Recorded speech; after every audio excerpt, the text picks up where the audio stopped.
राम जय जय राम, श्री राम जय जय राम, श्री राम जय जय राम, श्री राम जय जय राम, श्री राम जय जय राम, श्री राम जय जय राम, श्री राम जय जय राम, श्री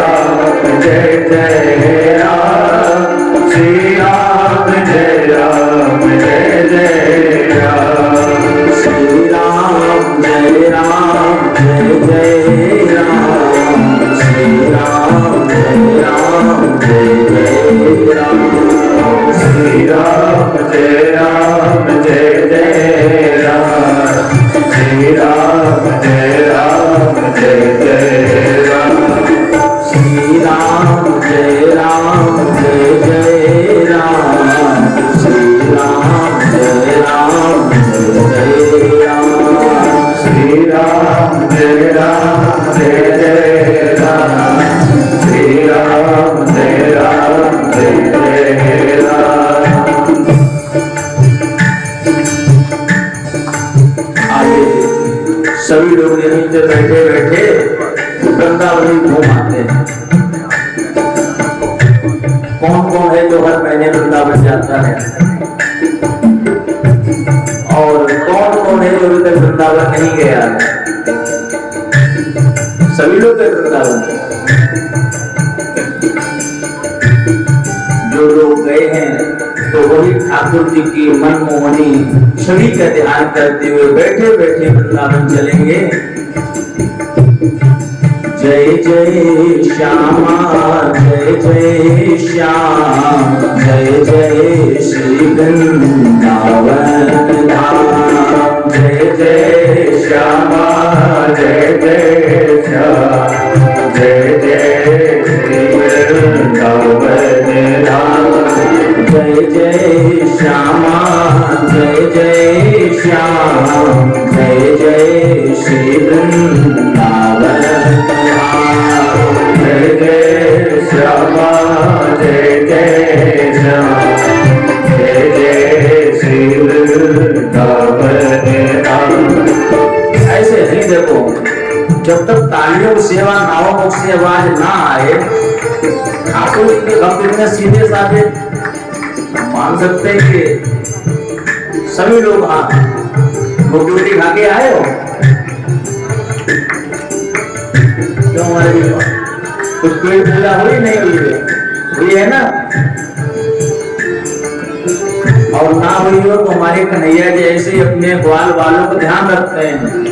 ये कभी भी बोले भूखे भजन ना स्वयं गोपाला, ये कहते हैं भी आए बताएंगे कि भले इनकी कथा सुनो, कितनी बार भी खाना खाना पड़े, खूब खा पी के भी एक ही है कथा सुनो, लेकिन जोर से बोलो जय जय श्यामा जय श्याम, जय जय श्री वृंदावन धाम, जय जय श्यामा जय श्याम, जय जय श्री वृंदावन धाम। मेरी श्यामा मेरी श्याम, मेरो श्री वृंदावन धाम, मेरी श्यामा मेरो श्याम, मेरो श्री वृंदावन धाम, मेरी श्यामा मेरी श्याम, मेरो श्री वृंदावन धाम, मेरी श्यामा मेरो श्याम, मेरो श्री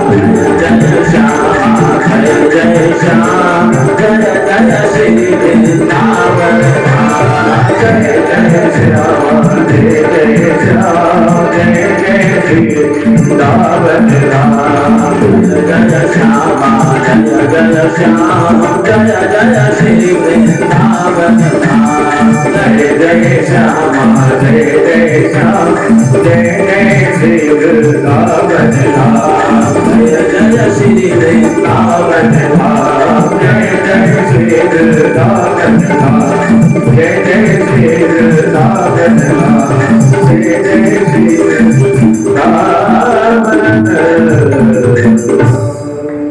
प्रेम सुनो वृंदावन बिहारी लाल की जय। फिर कंजूसी आपने जयकारा जोर से लगाओ। प्रेम से सियावर रामचंद्र महाराज की हनुमान जी महाराज की गौरी शंकर भगवान की श्री वृंदावन बिहारी लाल की श्री चित्रकूट धाम की श्री अयोध्या धाम की श्री तीर्थराज प्रयागराज महाराज की गौ माता की सब संतन की सब विप्रन की सब भक्तन की अपने अपने माता पिता की श्री सद्गुरुदेव भगवान की हारे के सहारे की जयकारा शेरावालिदा गोल साचे दरबार की जय जय श्री राधे जय जय श्री राधे जय जय श्री सीताराम। ओम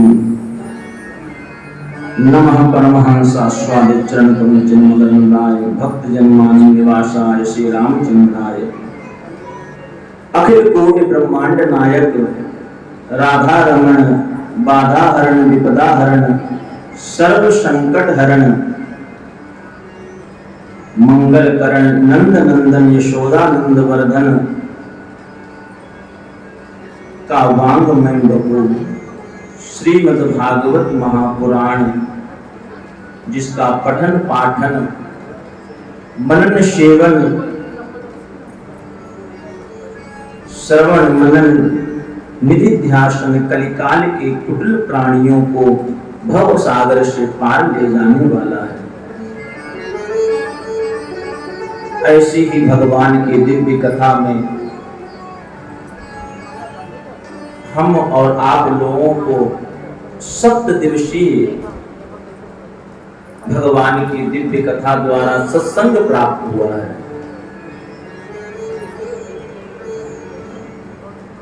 भगवान की ऐसी दिव्य कथा हमारे ज्ञान पार्क चंद्र नगर श्री राम मंदिर में आज से प्रारंभ हुई है। हर चीज सुलभ है, सत्संग दुर्लभ है। संत समागम हरि कथा तुलसी दुर्लभ दुई सुत तारा और लक्ष्मी पापी की भी हुई। संसार में हर चीज सुलभ है, सिर्फ 2 चीजें सुलभ नहीं है। कौन कौन सी? संतों का दर्शन और भगवान की कथा। हम और आप बहुत ही भाग्यशाली हैं जो भगवान रामचंद्र की छत्र छाया में और वातानुकूलित एसी में बैठ के कथा सुन रहे हैं। जिन राजा परीक्षित ने ये कथा सुनी, उन्होंने वातानुकूलित कक्ष में नहीं सुनी। जिन्हें सौनक जी ने 88,000 ऋषियों ने कथा सुनी, वातानुकूलित नहीं सुनी। जिन नारद जी ने कथा सुनी, सनकादि ऋषियों वातानुकूलित में नहीं सुनी। कहां सुनी? किसी ने गंगा, सभी लोगों ने ज्यादातर गंगा जी के तट पे, और ना तो ये गद्दे थे, वहां पे बालू के रेत पे बैठ की कथा सुनी। अब तो मानो हम और आप भाग्यशाली हैं कि भगवान जी ने कलयुग के प्राणियों के लिए कितनी सुख सुविधाएं दे दी हैं कि तुम कैसे भी कथा सुनो। और सबसे बड़ा सौभाग्य तो यही है हमारा और आपका कि हमारा आपका भारतवर्ष में जन्म हुआ है। देवता लोग भी भूरी भूरी प्रशंसा करते हैं। अब अच्छा सोचो, अगर कहीं पाकिस्तान में जन्म हुआ होता,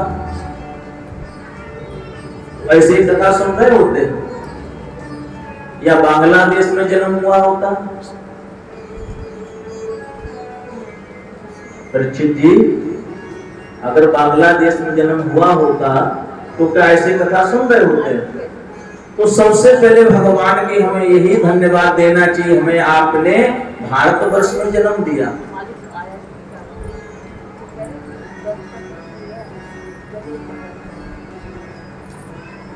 कथा में कोई न कोई निमित्त बनता है। वैसे तो सब करने वाले प्रभु होते हैं, लेकिन इस कथा में हमारे जो मुख्य यजमान हैं श्री प्रदीप आहूजा जी,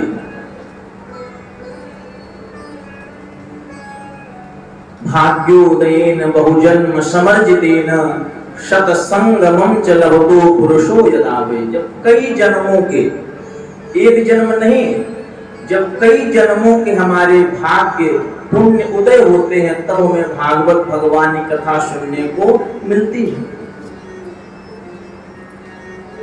हमारे प्रदीप आहूजा जी और साथ में उनकी धर्म पत्नी, इन्होंने इच्छा प्रकट की कि हम भी भागवत सुनना चाहते हैं और हमारे जो पूर्वज हैं उनका उद्धार करना चाहते हैं। विशेषकर जो भागवत कथा है प्रेत पीड़ा विनाशनी, जो भी हमारे कुल में प्रेत योनियों में भटक रहे हैं उनका उद्धार करने वाली श्री भागवत जी हैं। और इनसे सबसे ज्यादा कोई चीज होती है इनका, हमारे प्रदीप जी का पुत्र, क्योंकि कोई भी कथा का आयोजन हो तो आज हर जगह धन की जरूरत है, पैसे की जरूरत है। कई लोगों की इच्छा होती है हम भी भागवत कराएं, जागरण कराएं, भंडारा करें, लेकिन हमारे पास में उतना धन नहीं है जो हम कार्य कर सके।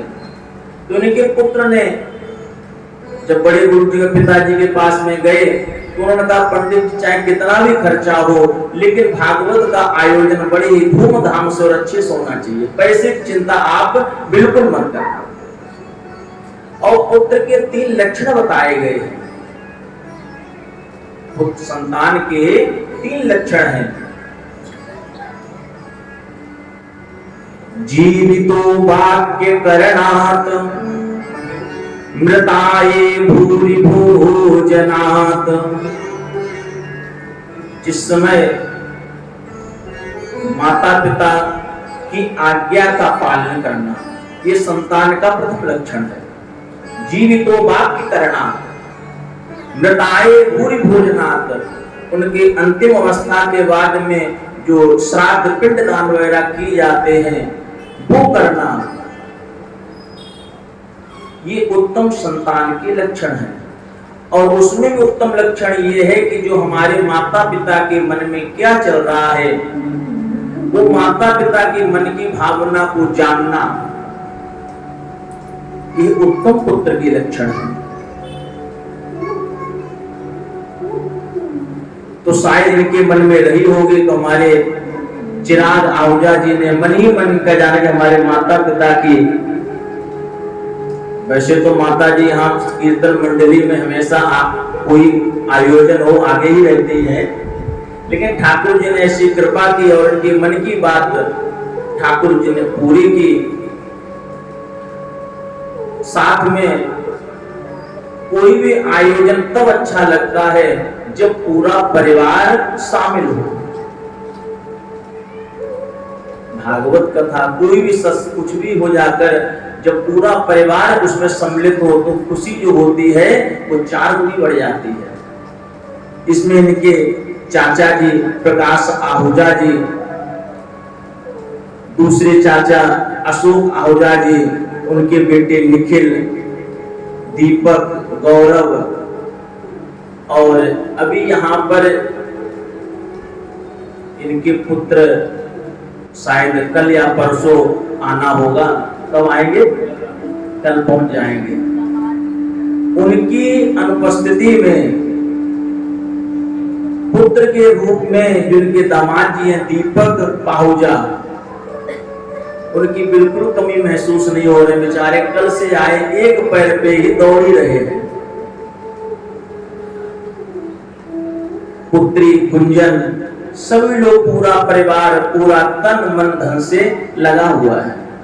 हमारे निखिल जी ने तो बोल दिया, पंडित चिंता नहीं है, आप 6 बजे फ्री हो जाओ और शाम को भोले बाबा के रुद्राभिषेक करना शुरू कर दो। प्रेम से लो जय जय श्री राधे। हमारे भोले बाबा के विशेष भक्त हैं, हमारे कथा मंडल में आए हुए। और विशेषकर जब कल आना हुआ इस मंदिर प्रांगण में तो यहाँ पर आके ही देख के बड़ी खुशी हुई।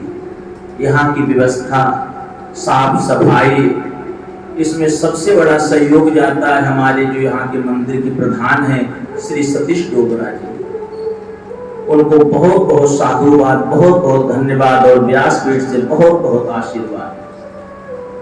आज भी जब कलश यात्रा हो रही थी, सबसे अग्रणी आगे भूमिका निभाते हुए ऐसे, और मुझे तो लगता है कि यहाँ पे जो भी कार्यक्रम रहते होंगे प्रधान के रूप में वो हमेशा इससे बढ़ चढ़ के हिस्सा लेते होंगे। आज सबसे पहले एक बार उनके लिए एक बार जोरदार तालियां। हमारे मंदिर के जितने भी आचार्य हैं वो कल से ही बोले, आचार्य व्यास जी किसी प्रकार की पूज्य पिताई से किसी प्रकार की कोई कमी और कोई बात हो नहीं संकोच आप हमसे कहना। वहां जितने भी आचार्य हैं उनको भी व्यासपीठ से बारंबार नमस्कार। और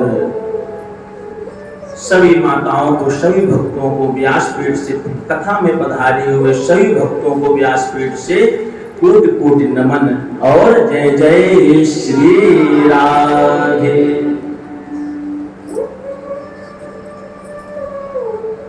एक बार बोल दो, क्या बोलना है? जय जय श्री राधे। ये बीच में जय जय श्री राधे क्यों बुलवाते हैं?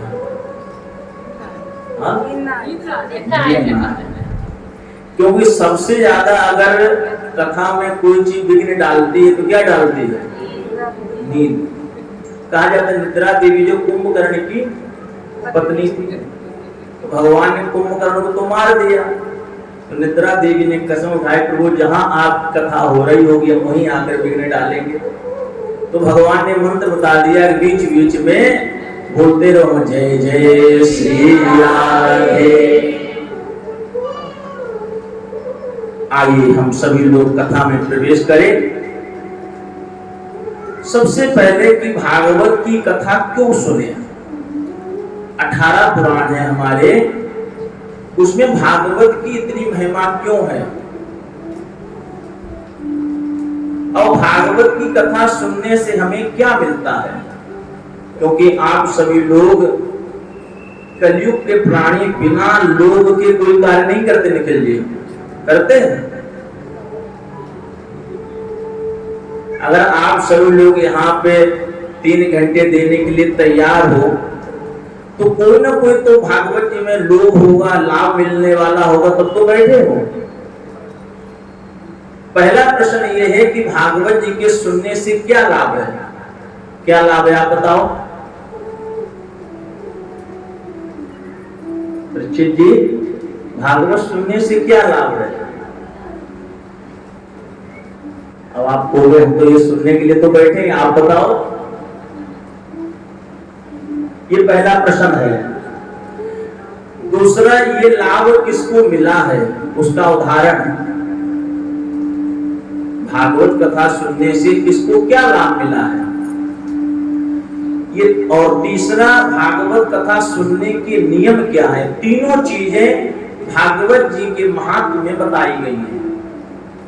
भागवत जी का महात्म्य पद्म पुराण में 6 अध्यायों में गाया गया है, जिसमें भक्ति ज्ञान वैरागी कथा और आत्मदेव कथा, और स्कंद पुराण में भागवत जी का महात्म्य 4 अध्यायों में गाया गया है। वैसे तो भागवत जी की महिमा भागवत में भी गाई गई है। भागवत जी की महिमा, महात्म का अर्थ ही है महिमा। भागवत जी की महिमा भागवत जी में भी गाई गई है, लेकिन फिर अन्य पुराणों की कथा क्यों सुनाते हैं? पद्म पुराण के इतने महात्म का इतना वर्णन क्यों? उसका उत्तर ये है कि अगर आप अपने मुख से अपनी प्रशंसा करो, अगर आप अपने मुख से अपनी प्रशंसा करो, वो ज्यादा अच्छा रहेगा कि कोई दूसरा आपकी प्रशंसा करे। कोई दूसरा प्रशंसा करे। अपने मुख से अपनी प्रशंसा हर कोई करेगा, लेकिन महानता तो ये है कि दूसरा कोई आपकी प्रशंसा करे। इसलिए अन्य पुराणों में जो भागवत जी की महिमा गाई है, वही महिमा हम और आप 6 अध्यायों में आज श्रवण करेंगे। आइए सर्वप्रथम भागवत जी के प्रथम श्लोक में हम प्रवेश करें। सभी लोग ये श्लोक तो शायद सभी को पता होगा। भागवत जी का पहला श्लोक, सच्चिदानंद रूपाय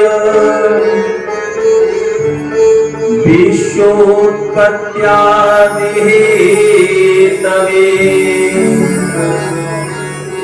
तापत्रय विनाशाय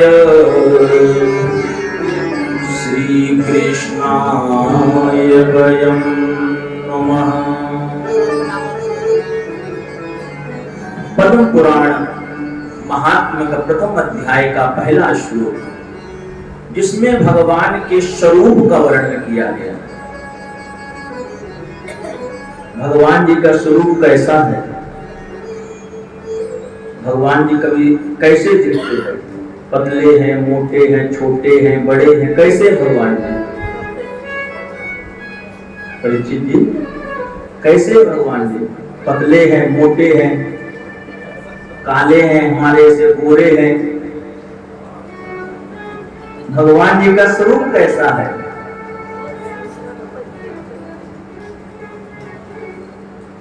पहले श्लोक में भगवान के स्वरूप का वर्णन है। सच्चिदानंद रूपाय, भगवान सत्य स्वरूप है।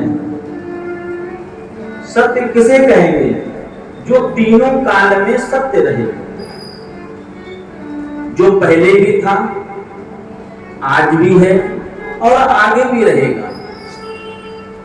यहां जो कुछ भी दिख रहा है वो सत्य नहीं है। हम और आप क्या ऐसे ही थे? छोटे बालक से बड़े हुए, जवानी आई, बुढ़ापा आया, तो थोड़े दिनों बाद में ये शरीर छूट जाएगा। तो हम सब लोग क्या, जो चीज नष्ट होने वाली है वो सब असत्य है, और जो कभी भी ज्योतियों काल एक रस रही, जिसका कभी अभाव नहीं होता, जो तीनों कालों में सत्य है, ऐसे कौन है? परमात्मा। सच्चिदानंद घन, जो भूत भविष्य वर्तमान में हमेशा एक जैसे रहते हैं। दूसरा लक्षण बताया भगवान का, चित। चित माने ज्ञान, प्रकाश। हमारे अंदर ही परमात्मा का ही वो प्रकाश है। तभी तक हम चल रहे हैं। हम और आप, अगर वो प्रकाश जीवन जिस दिन ज्योति निकल जाती है उस दिन ही घर से भी निकाल दिया जाता है। विचार करो, शरीर तो वही है क्या? जब हमारा शरीर पूरा होता है, क्या वजन कम हो जाता है या आंख नाक कान क्या चीज कमी हो जाती है? वही शक्ति, वही जो थी निकलने के बाद में ही शरीर नष्ट हो जाता है। भगवान का दूसरा चित्त, तीसरा भगवान का स्वरूप है आनंद। सतघन, चितघन और आनंद घन। अगर आपको भूख लगी है और आपने अच्छा रसगुल्ला, आजकल तो रसगुल्ला नहीं है, गोलगप्पे और ये उसमें ज्यादा मजा आता है, रसगुल्ले जमाने चले गए। उसमें भूख लगने के बाद में जब तक भूख लगी है और आपका पेट भर गया, उसके बाद में कोई आपको कितनी भी अच्छी चीज दे नहीं खाओगे। मतलब मजाक जो से सुख खत्म हो गया। परमात्मा आनंद है, हर चीज का विलोम शब्द है सुख दुख, लेकिन आनंद का उल्टा नहीं है। आनंद जब भगवान का स्वरूप ऐसा वो निरंतर उत्तरोत्तर बढ़ता ही रहता है। किसे आनंद मिला? ग्वाल वालों को आनंद मिला, गोपियों को आनंद मिला, और अति आनंद उमंगी अनुरागा, अति आनंद उमंगी अनुरागा, अति आनंद उमंगी अनुरागा, अति आनंद उमंगी अनुरागा, चरण सरोज बखारन लागा, चरण सरोज बखारन लागा। आनंद किसे कहते हैं? केवट जी ने जब भगवान के चरण धोए हैं उस समय उन्हें आनंद प्राप्त हुआ है। ये भगवान का सतघन, चितघन और आनंद घन भगवान का स्वरूप है।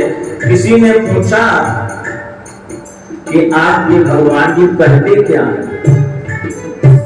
कुछ करते भी हैं, माखन मिश्री खाते रहते हैं। हमारे आचार्य लोग दिन में 3 बार सुबह शाम भोग लगाते हैं बेचारों वो भगवान जी।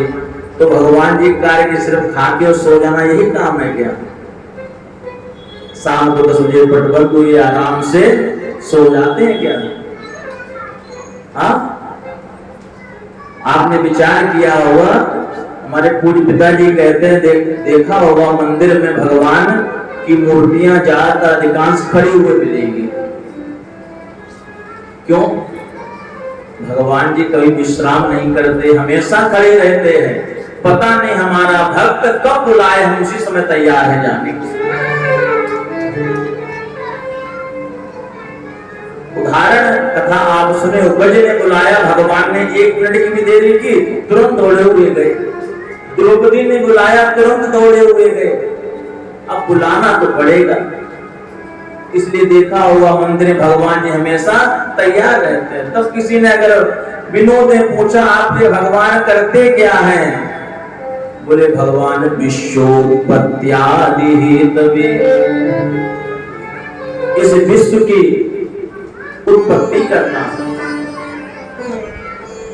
फिर उसका पालन करना और अंतिम में संहार करना, ये भगवान का कार्य। जैसे एक किसान सबसे पहले बीज बोता है, उसके बाद में उसमें पानी लगाता है, गेहूं कोई घास वगैरह निकाल देता, पालन करता और अंतिम में वही अपने हाथ से काट लेता। तो जो कार्य हम यहाँ पे करते हैं वही कार्य परमात्मा जो है बड़े स्तर पर करते हैं। बोले और कुछ भी करते हैं?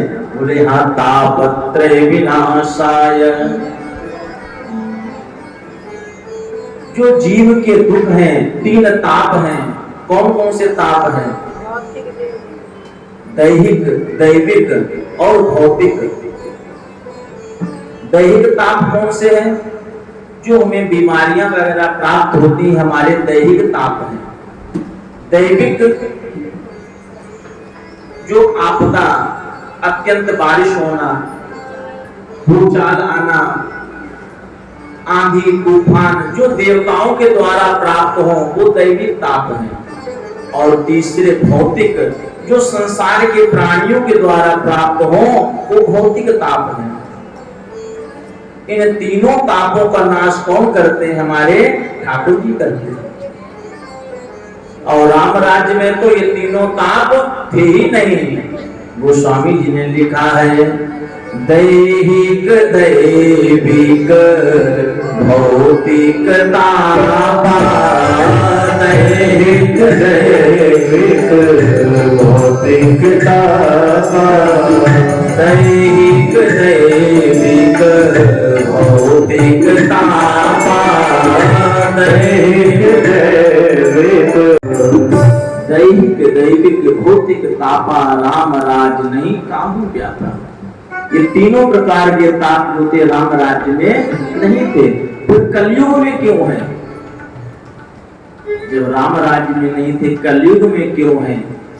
क्योंकि कलयुग में मनुष्य परमात्मा से दूर हो गया। हमें तभी तक दुख है जब तक हम परमात्मा से दूर हैं। और जैसे ही परमात्मा के पास में आ जाओ, दुख नाम की कोई चीज है ही नहीं। तो अगर आप इन दुखों से दूर होना चाहते तो भगवान की कथा सुनो और हमेशा भगवान नाम लो, तो अपने आप ही सारे दुखों से दूर हो जाओ। अंतिम में कह रहे हैं, श्री कृष्णाय वयं नमः। ऐसे भगवान श्री कृष्ण को हम सभी लोग प्रणाम करते हैं। आपने विचार किया, सिर्फ कृष्ण को प्रणाम नहीं किया, श्री कृष्णाय वयं नमः। श्री का अर्थ लक्ष्मी भी होता है, लेकिन यहां पर श्री जो है वो राधा रानी जी है। अगर यही श्री राम जी के साथ में जुड़ता है तो किसको माना जाएगा? सीता जी को। और जब यही श्री कृष्ण जी के साथ में जुड़ता है तो कौन है? राधा रानी। श्री कृष्णाय वयं नमः।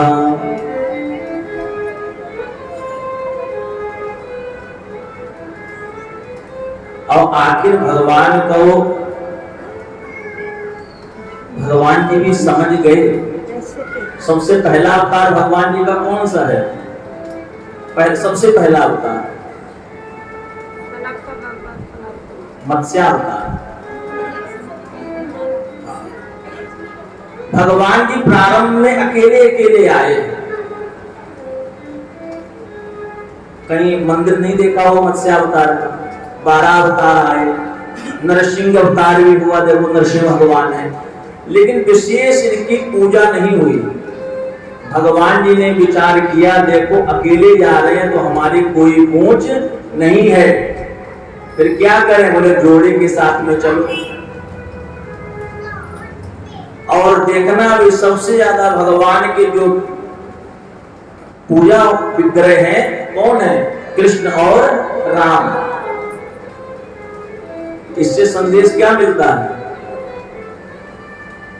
हमारे भाइयों? संदेश क्या है कि जहां पर देवी जी के साथ में जाओगे वहां सम्मान ज्यादा होगा।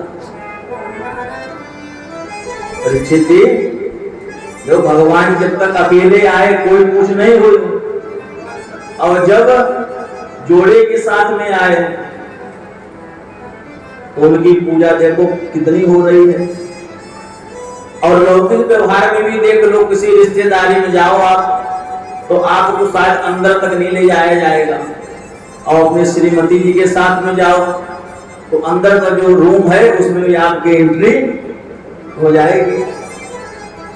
प्रेम सुनो जय जय श्री राधे श्री कृष्णाय वयं नमः।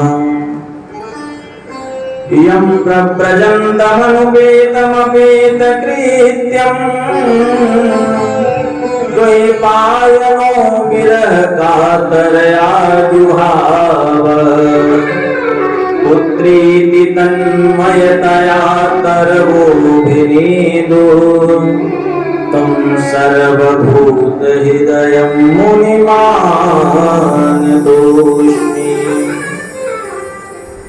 नैमिषेषु तमासीनमभिवाद्य महामतिं कथामृतरसस्वाद कुशलः शौनको ब्रवीत।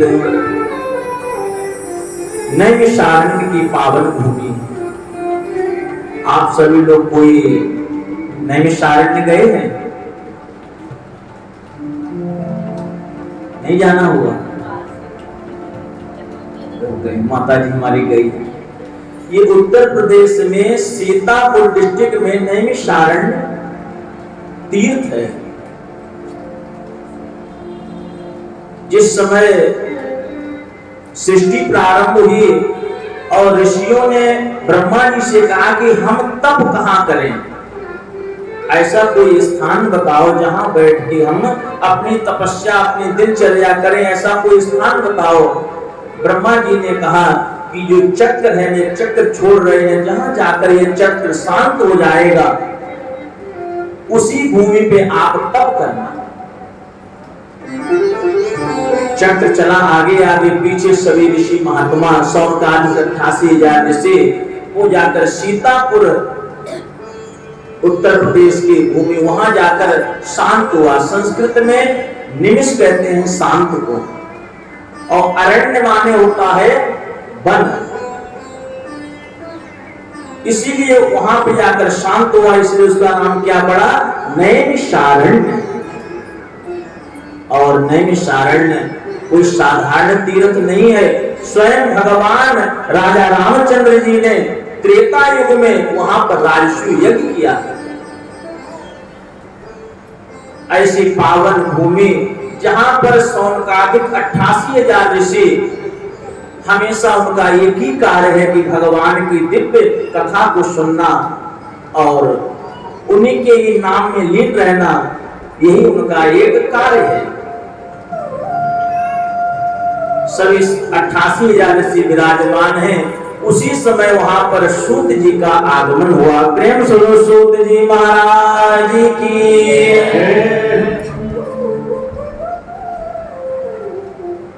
सभी जितने भी ऋषि थे उन्होंने सूत जी को प्रणाम किया। अच्छा, जितने भी ऋषि हैं 88,000 ऋषि, वो बहुत वृद्ध हैं, कई की 1000 वर्ष उनकी आयु है।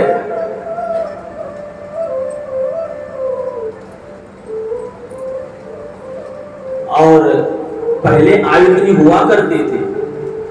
सतयुग में एक मनुष्य की आयु 1,00,000 वर्ष थी। त्रेता युग में 1 जीरो कम हो गई, कितनी बची?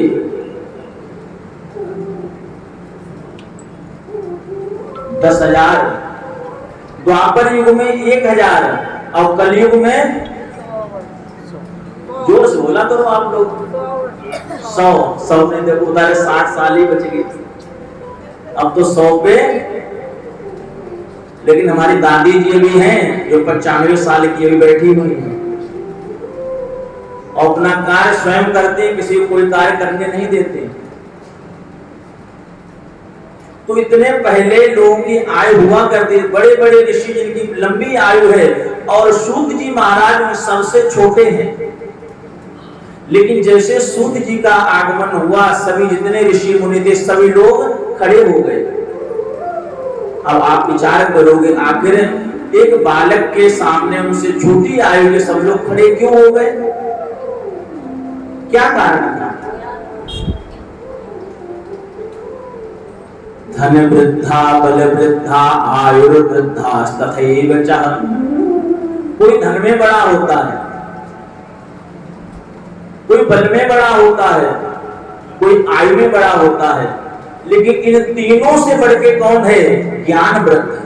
जो ज्ञान में बड़ा है वो इन तीनों से भी श्रेष्ठ है। जैसे आपको उदाहरण बताएं, एक किसी की 55 साल की आयु है, वो कांस्टेबल है, और 30 साल का कोई आईएएस अधिकारी आ जाए तो कौन उसे सलूट करेगा? हाँ,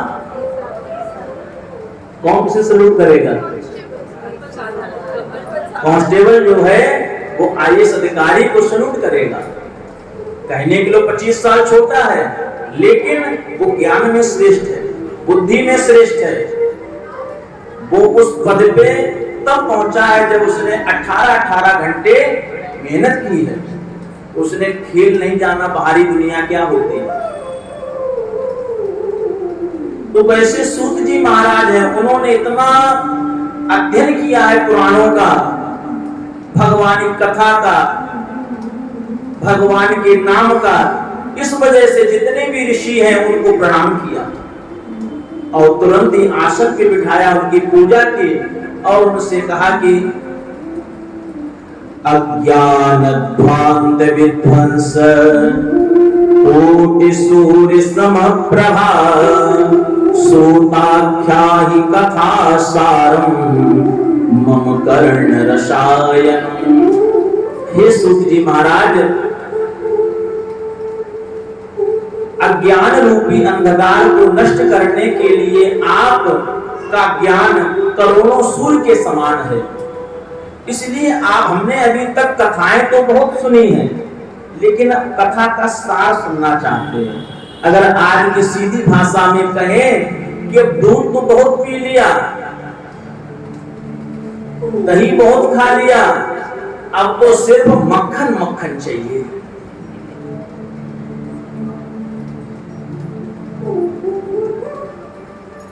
और संयोग ऐसा हुआ है कि बचपन में मक्खन हमने ही बड़ा खाया है, और मक्खन खाने की आदत भी ऐसे पड़ी है। संयोग पूज्य पिताजी जहां सोनीपत में जहां रहते हैं, वहां पंजाबी लोगों के बीच में कहे जाते हैं पंजाबियों के पंडित जी। तो हम तो छोटे थे, हमें मक्खन अच्छा नहीं लगता था, लेकिन वहां भी माता जी थी, वो जबरदस्ती मक्खन खिलाते थे और मक्खन का स्वाद ऐसे लगा, पहले अच्छा नहीं लगता था, फिर इतना अच्छा लगा कि पूरी पूरी कटोरी खा जाए। और सभी लोग मक्खन निकालते हैं, लेकिन बुरा मत मानना, ये मत कहना कि देखो आप पंजाबियों का पक्ष ले रहे हो। लेकिन जो हमारी पंजाब की माताओं को मक्खन निकालना आता है, कुछ चीजें भगवान गॉड गिफ्टेड देते हैं। आप कहीं पे मक्खन खा लेना, लेकिन कब जब वो मक्खन निकालें वो आप खाना, उसका स्वाद ही अलग होता है। तो वैसे सूत जी से सौनक जी ने कहा कि अभी तक दूध तो बहुत पिया है, कथाएं तो बहुत सुनी हैं, अब तो सिर्फ कथा सार सुनना चाहते हैं। कोई ऐसी कथा सुनाओ जो हमारे कर्ण रसायन हो, जिससे भक्ति ज्ञान वैराग्य तीनों की वृद्धि हो। क्योंकि इस कलयुग में जितने भी जीव हैं सब असुरता को प्राप्त हो गए। अच्छा, ये सब कथा सौनक जी ने अपने लिए नहीं पूछी भाई, वो तो भगवान के उसमें लीन थे ही। उन्होंने हम सब लोगों के लिए प्रश्न किया है। क्यों? जब तक कोई प्रश्न नहीं होगा आगे कथा होगी नहीं। अगर राजा परीक्षित जी प्रश्न नहीं करते तो क्या सुखदेव जी 7 दिनों कथा सुनाते? नहीं सुनाते। वेदांत का पहला सूत्र है अथातो ब्रह्म जिज्ञासा। जब जिज्ञासा होती है तभी तक कोई चीज आगे बढ़ती है। और सच में इस कलयुग में जो जीव हैं वो असुर हो गए हैं। असुर का अर्थ जानते हो क्या है? असुर किसे कहेंगे?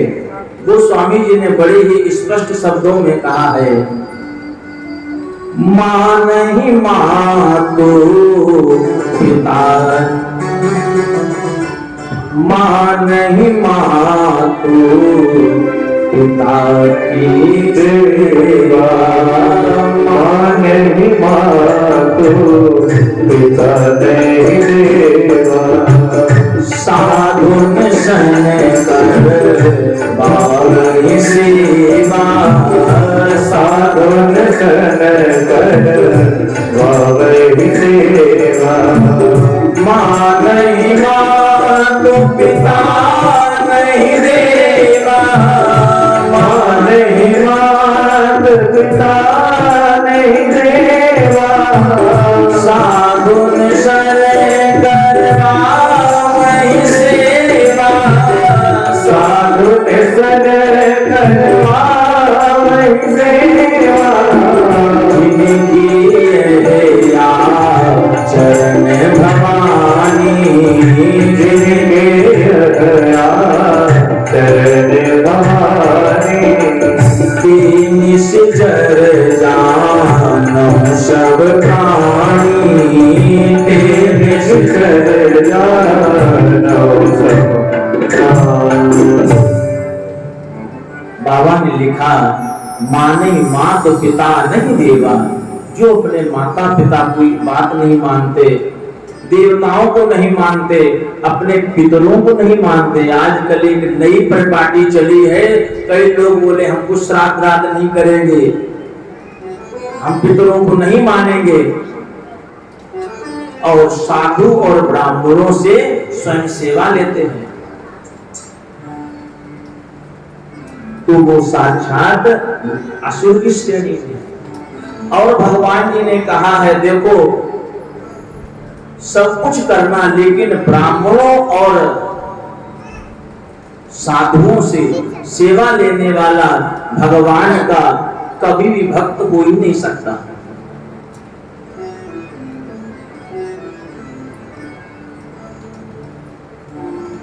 तो बोले इस असुरता को जो लोग प्राप्त हो गए हैं उनकी बुद्धि कैसे ठीक होगी।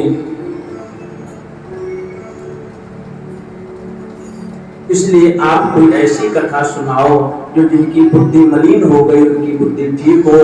सूत जी ने कहा कि कालम व्याल मुखग्रास त्रास निर्यास हेतवे श्रीमद्भागवतम शास्त्रम कलोकीरेण भाषितम। बोले ऐसा ग्रंथ है श्रीमद्भागवत महापुराण, जिसको स्वयं सुखदेव जी ने गाया है।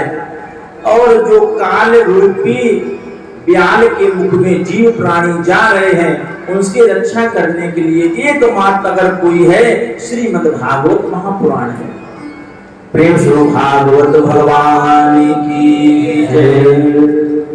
लेकिन जन्मांतरे भवेत् पुण्यम तदा भागवतम लवेत्। जब हमारे कई जन्मों के पुण्य होते हैं तब हमें भागवत कथा सुनने को मिलती है। और सबसे पहले ये कथा सुखदेव जी ने राजा परीक्षित को सुनाई। जब राजा परीक्षित को श्राप मिला,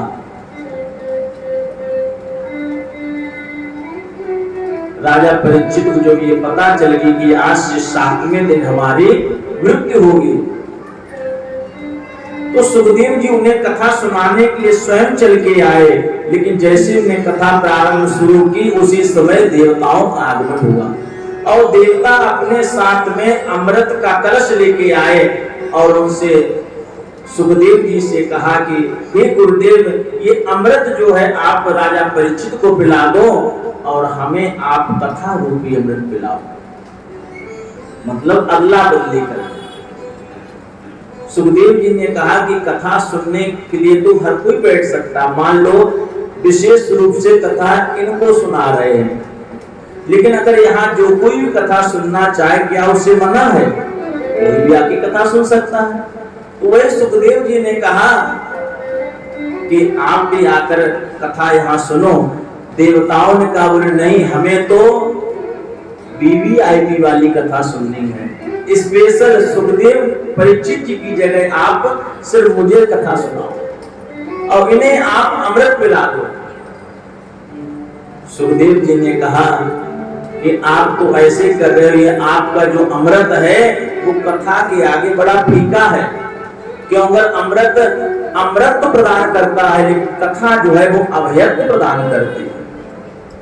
कथा सुनने के बाद में व्यक्ति अभय को प्राप्त हो जाता है, भगवान की दिव्यता को प्राप्त होता है। देवताओं ने अमृत जरूर पी रखा है, लेकिन रावण आवत सुने सकोहा और देवन तके मेरुगिर कोहा। इस समय रावण आता तो देवता लोग डर के भाग जाते थे, तंद्राओं में छिप जाते थे। सुखदेव जी ने कहा ऐसे अमृत पान करने से क्या लाभ, जब आपको हमेशा डर बना रहे। लेकिन जो एक बार भगवान की कथा सुन लेता है उसका हमेशा हमेशा के लिए डर समाप्त हो जाता है। सुखदेव जी ने राजा परीक्षित को कथा सुनाई और देवताओं को वहां से भगा दिया, क्योंकि देवता जो है जानते हैं आए देव सदा स्वार्थी। सुखदेव जी जानते हैं कि देवता लोग तभी आएंगे जब उनका स्वार्थ होगा। को कथा लोके, कहां भगवान की दिव्य कथा और कहां अमृत, दोनों की तुलना नहीं की जा सकती। 7 दिन कथा पूरी हुई। राजा परीक्षित जो थे भगवान के गोलोक गमन का प्रस्थान हुआ। अब पूरा धाताप विश्व कहा, ब्रह्मा जी के मन में भी आया आखिर इस भागवत की इतनी महिमा।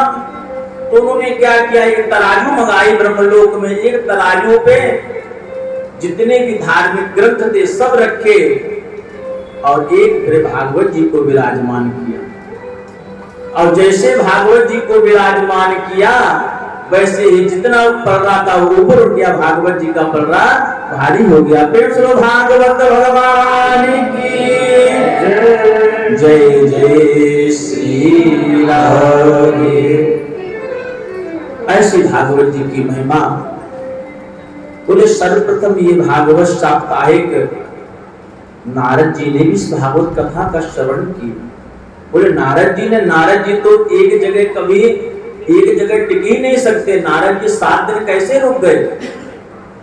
यहाँ पर सूत जी कह रहे हैं, एकदा हि विशालायां चत्वार ऋषयो मनः सत्संगार्थं समायाता दद्रसो तत्र नारदम्। विशालापुरी बद्रीनाथ धाम, वहां पर सनक सनंदन सनातन सनत कुमार ब्रह्मा जी के मानस पुत्र हैं, उनसे नारद जी की भेंट हुई और नारद जी बड़े ही उदास दिखे। ऐसा पहली बार हुआ जो नारद जी उदास दिखे, नहीं तो नारद जी तो हमेशा एक ही धुन में मगन रहते हैं, श्रीमन नारायण नारायण नारायण श्रीमन नारायण नारायण श्रीमन नारायण नारायण नारायण श्रीमन नारायण नारायण नारायण श्रीमन नारायण नारायण नारायण श्रीमन नारायण नारायण नारायण श्रीमन नारायण नारायण नारायण श्रीमन नारायण नारायण नारायण श्रीमन नारायण नारायण नारायण श्रीमन नारायण नारायण नारायण भगवान की जय। कथम ब्रह्मन्दीन मुखः कुतश्चिन्तातुरो भवान् त्वरितं गम्यते कुत्र कुतश्चागमनं तव। कथम ब्रह्मन्दीन मुखः, हे नारद जी आप इतने दुखी क्यों हो और कहां से आ रहे हो और कहां जा रहे हो? इदानीं शून्य चित्तोषी गतवित्तो यथा जना। आप तो ऐसे उदास मलिन मुख आपका है जैसे किसी कंजूस का जब धन चला जाए और उसका मन उदास हो जाता है। गतवित्तो यथा जना। क्यों नारद जी को कभी किसी ने उदास नहीं देखा? क्या कारण है आपकी उदासी का? नारद जी कहने लगे, अहं तो पृथिवीं यातो ज्ञात्वा सर्वोत्तमामिति पुष्करं च प्रयागं च काशीं गोदावरीं तथा। ये कहा, हे ब्रह्मर्षियों, मैं सत्संग की इच्छा से पृथ्वी पे गया। अगर किसी को भी सत्संग करना हो तो उसे भी पृथ्वी पे आना पड़ता है। हमने प्रथम ये कहा कि सच में जिसको जो चीज मिल जाती है उसका मूल्य नहीं समझता। हमें और आपको सत्संग भगवान की कथा बड़ी सुलभता से मिली हुई है, इसलिए उसका मूल्य नहीं पता। और जिनको ये कथा नहीं मिलती है वो भगवान से प्रार्थना करते हैं कि कैसे हैं भगवान की कथा मिल जाए। कबीर दास जी के पास में जब भगवान के दूत आए और उनसे कहा कि आपका समय पूरा हो गया है, अब आप हमारे धाम को चलिए। सशरीर जाने वाले भगवान के कवि भक्त हुए हैं। कबीर दास जी भगवान सशरीर गए हैं, मीराबाई सशरीर गई हैं। लेकिन जिस समय जब भगवान के दूत आए तो कबीर दास जी रोने लगे। दूतों ने पूछा कि आप क्यों रो रहे हो? अरे पापी रोते जाने के लिए, और जिस समय भगवान के वैकुंठ जाने को तो आपको खुशी होनी चाहिए, प्रसन्नता होनी चाहिए, आप दुखी हो रहे हो। कि राम संदेशा भेजिया दिया कबीरा रोए, जो सुख है सत्संग में सो वैकुंठ न हो। अरे वहां वैकुंठ में भगवान तो मिलेंगे लेकिन भगवान की कथा नहीं मिलेगी। और संत जन तो कहते हैं कि अगर भगवान यहाँ क्यों आते पृथ्वी पर?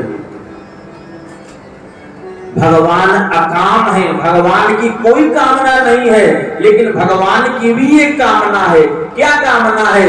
जब भगवान को गोचारण करना होता है, गौ सेवा करनी होती है, तो भगवान को भी इस पृथ्वी पे ही आना पड़ता है। क्योंकि गौ सेवा वैकुंठ में नहीं हो सकती, गौचारण पृथ्वी में नहीं हो सकते। गौचारण करने के लिए पृथ्वी पे ही आना पड़ेगा। नारद जी ने कहा, हम भी जहां भगवान ने ऐसी दिव्य लीलाएं की, हम भी पृथ्वी पे सत्संग की इच्छा से गए। सबसे पहले कहां गए?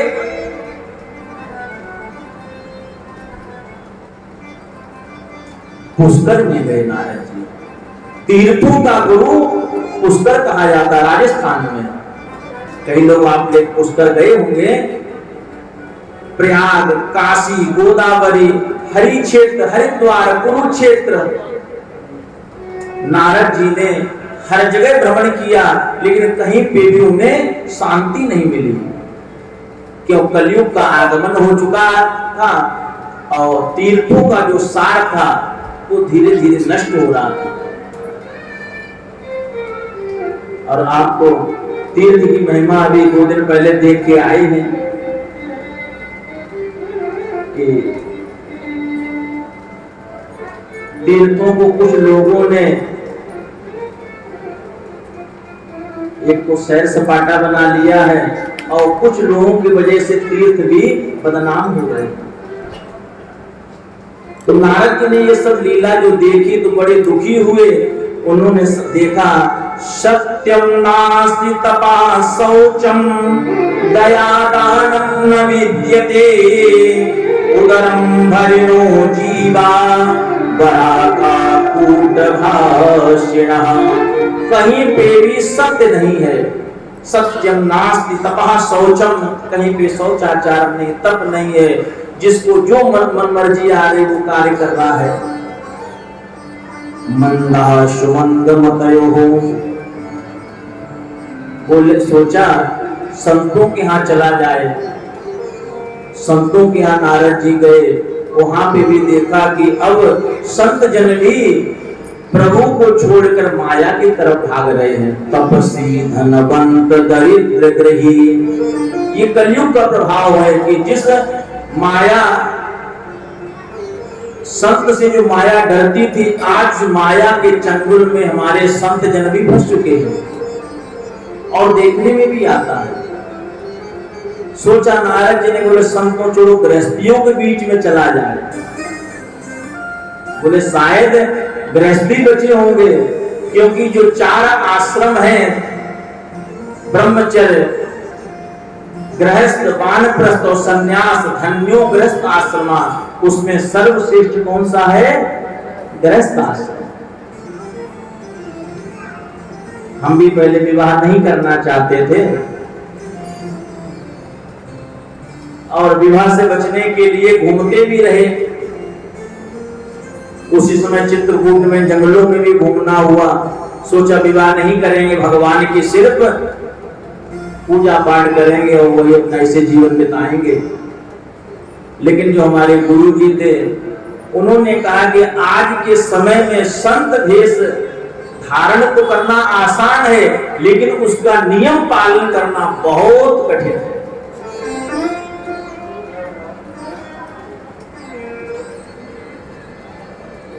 उनकी आज्ञा से गृहस्थ आश्रम में आना हुआ। बोले जाओ गृहस्थ आश्रम में भगवान का भजन करो। नारद जी ने आए, बोले गृहस्थ आश्रम में क्या देखा? तरुणी प्रभुता गे। बोले आजकल घरों में श्रीमती जी की चलने लगी है, जहां देखो वहां पर तरुणी प्रभुता गे है। बड़े बूढ़ों का सम्मान नहीं रह गया है। जो नई श्रीमती जी आती हैं, विवाह होता है तुरंत ही, अच्छा पहले तो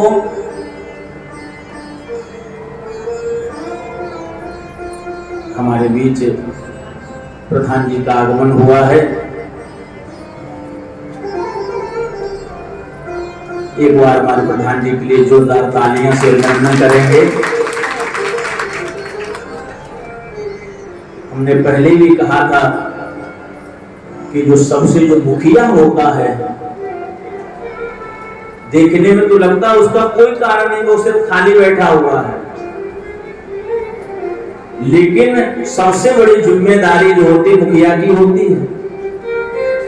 अगर यश मिलेगा तो मुखिया को मिलेगा और अपयश भी मिलेगा तो मुखिया को मिलेगा। लेकिन आज हमने देखा कि हमारे प्रधान जी सबसे आगे बढ़ चढ़ के और कहा, बोले ये तो भोले वाले हैं, हमसे भी कहा, और आगे बढ़ चढ़ के हिस्सा, कलश यात्रा, कहीं कोई जिम्मेदारी कुछ भी हो, प्रसाद देना हो, हर जगह अपना आगे नेतृत्व तो ऐसे कर रहे थे, ये उनका अपना पर्सनल भागवत कथा हो। भगवान जी सीताराम जी से प्रार्थना करेंगे हमारे श्री सतीश गौरा प्रधान जी को अपनी भक्ति प्रदान करें और ऐसी ही सेवा उन्हें प्रदान करें, अपने चरणों में हमेशा बनाए रखें। तो कहां कथा चल रही थी? आजकल नारद जी ने देखा कि जैसे कलयुग में विवाह जब होता है, विवाह होने के बाद में हमेशा सबसे पहले श्रीमती जी की चलने लगी। अच्छा पहले तो फिर भी विदा होते समय रोया जाता था, अब तो सिर्फ काटा बाबा। किसी ने कहा भी था, बोले कन्या उस समय क्यों रोती है? बोले उस समय कन्या थोड़ी देर की रोती है, बोले अभी सिर्फ हम रो रहे हैं और उसमें दूल्हा जो होता वो हंसता है। हंसे थे, बोले कोई बात नहीं। तो वो कन्या कहती कोई बात नहीं, हम तो अभी थोड़ी देर के लिए रो रहे हैं। जय जय श्री राधे। तरुणी प्रभुता गे है। आजकल नई नई जो हमारी माताएं आती हैं, वो सोचते हैं तुरंत कैसे सासू की जो वो अंदर वाली चाबी है तिजोरी वाली, वो कैसे हाथ में आ जाए। उसके लिए साम दाम दंड भेद कैसे भी। एक किसी का नया नया माता जी विवाह हुआ, माताएं बड़ी शिक्षा देके भेजते हैं कि अपनी सास की सेवा करना, ससुर की बात मानना, कोई बुढ़ाना ना आए। तो देवी जी आई, जैसे सासू माँ कुर्सी पे बैठी, जो उनकी बहू थी वो जमीन पे बैठ गई। तो सासू माँ ने कहा बहू बराबर बैठो। बोले नहीं, माँ ने संस्कार दिए हैं कि अगर आपकी सास माँ ऊंची पे बैठे तो आप नीचे बैठ जाना। सासू माँ बड़ी खुश, बोले मेरी बहू तो बड़ी संस्कारी आई है। आज पूजा पाठ हमारी बहुत संपन्न हो गई। सासू माँ ने पूछा,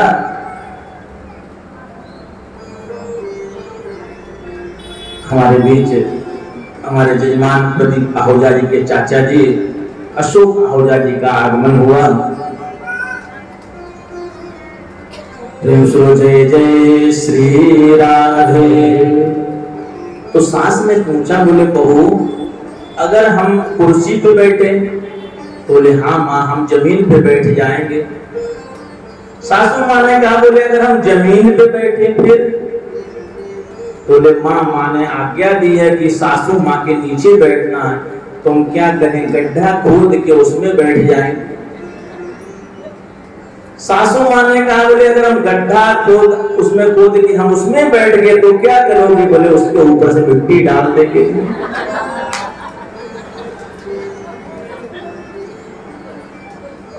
प्रेम से जय जय श्री राधे। कलयुग, नारद जी ने ये सब देखा कि आज कलयुग में अपने बड़ों का सम्मान नहीं रहेगा। जो हमारी माताएं बड़े बुजुर्ग हैं वो भी चाबी देने के लिए वो पीछे नहीं है। अगर आपके अंदर वो लक्षण होंगे, योग्यता होगी, तो अपने आप ही आपको जिम्मेदारी मिल जाएगी। नारद जी ने देखा कि बड़ों को आज सम्मान नहीं रह गया है, बहुत दुखी हुए। बोले कहां चला जाए? बोले अब तो एक ही जगह बची है, यत्र लीला हरिर्भुज, जहां अभी अभी नंद नंदन यशोदानंदन भगवान श्री कृष्ण अपनी लीलाओं को संपन्न करके वृंदावन से गए हैं, ऐसे वृंदावन चलना चाहिए। आओ हम और आप भी मन ही मन वृंदावन चलते हैं।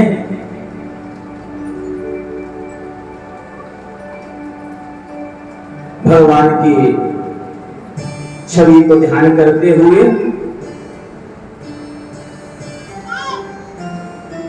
वृंदावन जाने को जी चाहता है, वृंदावन जाने को जी चाहता है, वृंदावन जाने को जी चाहता है, वृंदावन जाने को जी चाहता है, राधे गाने को जी गाता है, राधे राधे गाने को जी चाहता है, वृंदावन जाने को जी चाहता है, वृंदावन जाने को जी चाहता है।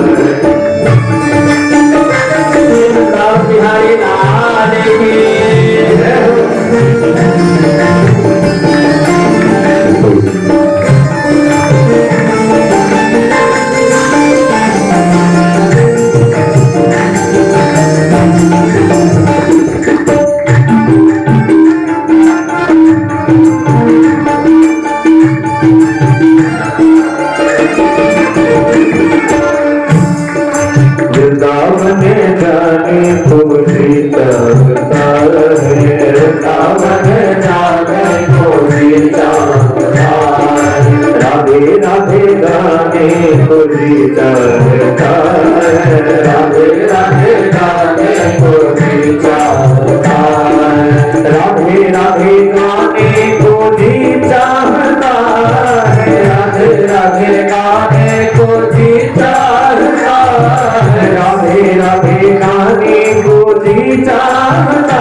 चाहता है, वृंदावन जाने को जी चाहता है, वृंदावन जाने को जी चाहता है।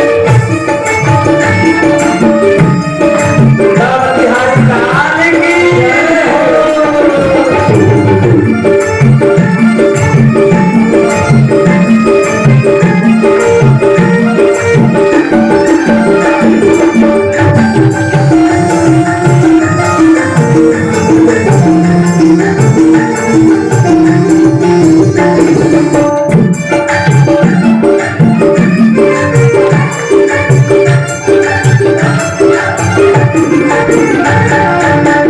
वृंदावन में बाके बिहारी, वृंदावन में बाके बिहारी, वृंदावन में बाके बिहारी, वृंदावन में बाके बिहारी, बाके बिहारी की लीला है नारी, बाके बिहारी की लीला है नारी, बाके बिहारी की नाम है नारी, बाके बिहारी की लीला है नारी, नैना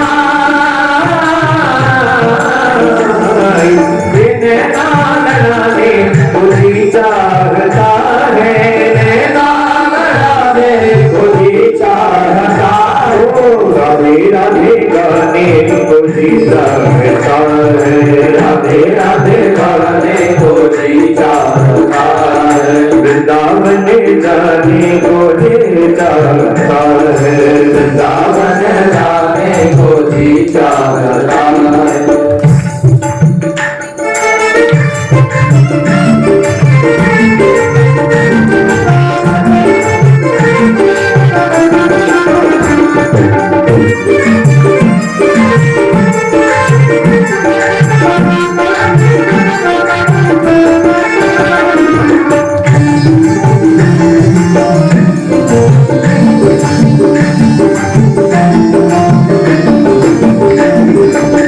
वृंदावन में भक्त बहुत है, वृंदावन में भक्त बहुत है, वृंदावन में भक्त बहुत है, वृंदावन में भक्त बहुत है, संत बहुत है, रसिक बहुत है, संत बहुत है, रसिक बहुत है, संत बहुत है, रसिक बहुत है, संत बहुत है, रसिक बहुत है, ये शीश झुकाने को जी चाहता है, शीश झुकाने को जी चाहता है, राधे राधे गाने को जी चाहता है, राधे राधे गाने को जी चाहता है, वृंदावन जाने को जी चाहता है, वृंदावन जाने को जी चाहता है, वृंदावन जाने को जी चाहता है, वृंदावन जाने को जी चाहता है, राधे राधे गाने को जी चाहता है, राधे राधे गाने को जी चाहता है, राधे राधे गाने को जी चाहता है, राधे राधे गाने को जी चाहता है, वृंदावन जाने को जी चाहता है, वृंदावन जाने को जी चाहता है, वृंदावन जाने को जी चाहता है, वृंदावन जाने को जी चाहता है, जी चाहता है, जी चाहता है, जी चाहता है, जी चाहता है। वृंदावन बिहारी लाल की जय हो, जय जय श्री राम, जय जय श्री राधे। भो भो साधु चंतिष्ठ मच्चित्तामपि नाशय दर्शनं तव लोकस्य सर्वथा गहनं परम। नारद जी ने वृंदावन में जाके देखा, वहां पर एक स्त्री, नवयुवती स्त्री बैठी हुई है यमुना जी के तट पर, और दो वृद्ध उसके पास में लेटे हुए हैं। उस स्त्री ने आवाज लगाई, भू भू साधु क्षणम तिष्ठ मच्चिंता विनाशया। हे संत, हे महन, हे नारद जी महाराज, रुक जाओ, मेरी चिंता का नाश करो। और नारद जी ने जब से भगवान की माया के चक्कर में एक बार पड़े थे ना, विवाह के चक्कर में, तब से स्त्रियों से बड़े दूर रहने लगे।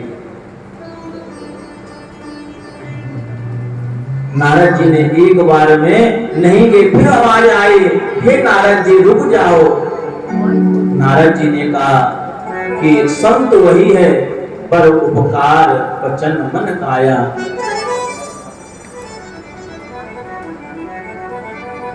पर दुख द्रवहि संत सुख नीता। जो दूसरे दुख से द्रवित हो जाए वही तो संत है। नारद जी गए, बोले हे देवी आप कौन हैं?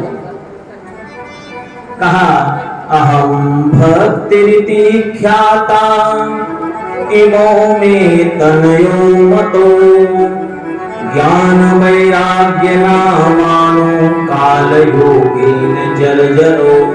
बोले मैं भक्ति हूँ, और जो मेरे पास में ये दोनों वृद्ध पुरुष लेटे हुए हैं, ये मेरे पुत्र ज्ञान और वैराग्य हैं। मैं त्रिपुर देश में उत्पन्न हुई, कर्नाटक में वृद्धि को प्राप्त हुई, धीरे धीरे आते आते गुजरात में वृद्ध हो गई, लेकिन जैसे वृंदावन में आई पुनः में नवीन हो गई, क्योंकि वृंदावन में भक्ति नृत्य थी यत्र चाह। लेकिन जो मेरे पुत्र ज्ञान और वैराग्य थे वो अभी भी वृद्धि है।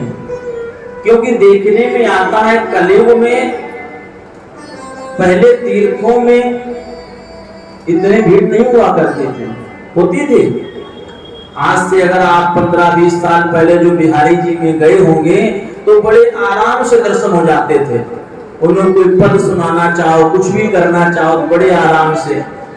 आज से 20-25 साल पहले जो हरिद्वार गए होंगे तो आराम से गंगा जी में डुबकी लगाओ, भीड़ नहीं होते थे। लेकिन आज बिहारी जी से एक नजर टकटकी लगाने में ही आगे बढ़ना नहीं पड़ता है, पैर अपने बढ़ाने नहीं पड़ते, पीछे अपने आप ही धक्का ऐसा रेला लगता है कि अपने आप ही। सोचते थे तो बिहारी जी के सामने पहुंच गए गेट के बाहर, ये कहां पे? ठाकुर जी के सामने थे और पहुंच गए। जब आंख खुली देखा अरे तो बाहर आ गए। और अब तो अगर वृद्ध माताएं या छोटे बच्चे सोचे तो वहां जा ही नहीं सकते। तो भक्ति तो बड़ी है, लेकिन आज ज्ञान और वैराग्य को पूछने वाला कोई नहीं है। अच्छा भक्ति बड़ी कैसे है? कुछ डर की वजह से और कुछ लोभ की वजह से। बोले जब से हमारे पड़ोसी वृंदावन जाने लगे तब से इनकी दुकान और फैक्ट्री अच्छी चलने लगी है। जब से हमारे पड़ोसी वृंदावन जाने लगे या खाटू श्याम जाने लगे तब से इनकी दुकान ज्यादा चलने लगी। तो पड़ोसी ने सोचा मतलब दुकान चलने का जो मंत्र है वो वृंदावन या खाटू श्याम है। बोले चलो फिर खाटू श्याम, चलो वृंदावन। तो एक दूसरे देखने से भक्ति तो बड़ी है, लेकिन ज्ञान और वैराग्य नहीं है। ज्ञान क्या है कि आज धर्म ग्रंथों का अवलोकन कोई नहीं कर रहा। जो पहले हुआ करता था रामायण गीता भागवत बैठ के पढ़ा करते थे, आज शायद हो कोई भी नहीं पढ़ता है। नारद जी ने कहा, बोले चिंता मत करो देवी, आप तो वो भक्ति महारानी है जो जहां पर आप होती हैं भगवान वहां पे दौड़े चले आते हैं। भगवान आप जहां आप होती भगवान तो नीच से नीच प्राणियों के यहाँ चले जाते हैं। सदन कसाई हो, जो कसाई कार्य करता था, लेकिन भगवान के वहां भी पहुंचे क्योंकि वो भक्त था। तो जहां भक्ति वहां भगवान। नारद जी ने बोले आप चिंता मत करो, मत चिंता विनाश है, अभी मैं आपके पुत्रों को चैतन्य कर देता हूं। नारद जी ने वेद वेदांत गीता पाठे मुहुर मुहुर जितने उनके पास में ग्रंथ जो कुछ था उनको सुनाया, लेकिन ज्ञान वैराग्य में चेतना नहीं आई। बड़े ही उसी समय आकाशवाणी हुई,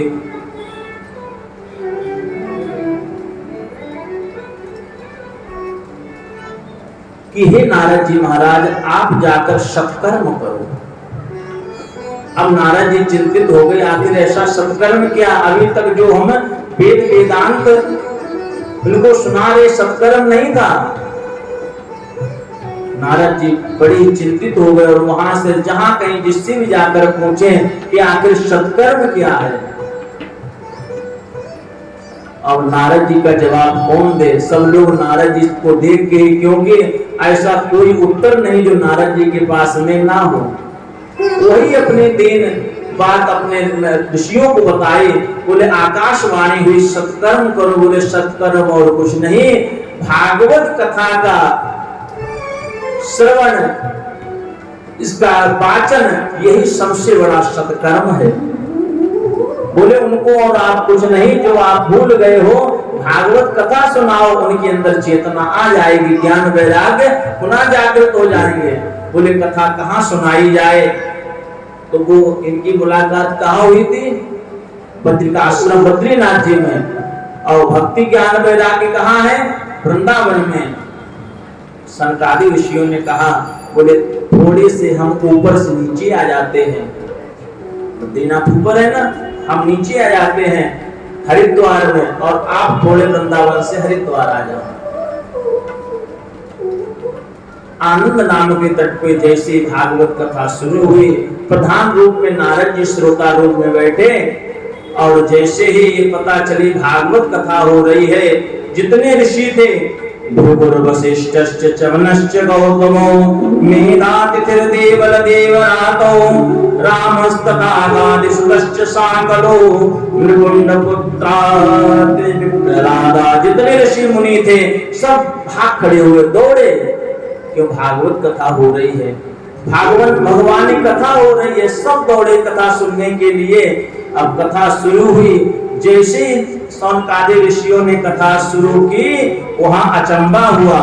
अचंबा क्या हुआ, भक्ति शुतो तो तरुणो गृहीत्वा, भक्ति महारानी अपने पुत्र ज्ञान वैराग्य के साथ में वहां पर ही प्रकट हो गए। भक्ति महारानी की जय।